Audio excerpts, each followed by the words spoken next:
आता मी सुदामेंना विनंती करतो त्यांनी 2 शब्दात आपलं मनोगत व्यक्त करावं. नमस्कार मंडळी. खरं तर 2 शब्द इथेच संपतात. आजकाल सगळंच संपत चाललंय. आज सकाळी तर माझ्या घरातलं दूध देखील संपलं. आजकाल कोणालाही फार वेळ नसतोच. हे ध्यानात घेऊनच मी 2 शब्द बोलणार आहे. खरं तर शब्दच हरवत चालले. त्यांची जागा आता स्माइलींनी घेतलीये.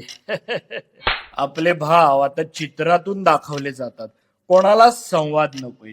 हे ध्यानात ठेवूनच मी आज 2 शब्द बोलणार आहे. आपल्याला कोणतीच गोष्ट सध्या फार वेळ नको असते याची जाणीव ठेवूनच मी आज 2 शब्द तुमच्याशी बोलणार आहे. मंडळी, मी माझ्या महत्वाच्या मुद्द्याकडे येणारच आहे. पण सध्या मुळात येणं जाणं उरलेच कुठे, आणि मुळात तरी पूर्वीसारखा येतोय कुठे. पूर्वीचं काहीच उरलं नाही, कारण का लोकांना वेळ नाही.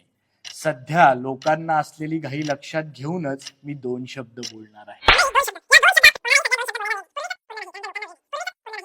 आता मी माझ्या महत्वाच्या मुद्द्याकडे येतो. 2 शब्द बोलायला तुम्ही मला जवळपास 2 तास दिले. ऐकणारे प्रेक्षक 200 वरून 2 वर आले, पण हेच 2 खरे दर्दी आहेत. हे एकदा जोरदार टाळ्या सरांसाठी. टाळ्या ही धोक्याची घंटा लक्षात घेऊन मी माझे 2 शब्द संपवतो. महत्वाच्या मुद्द्यावर कधीतरी निवांतपणे बोलूया.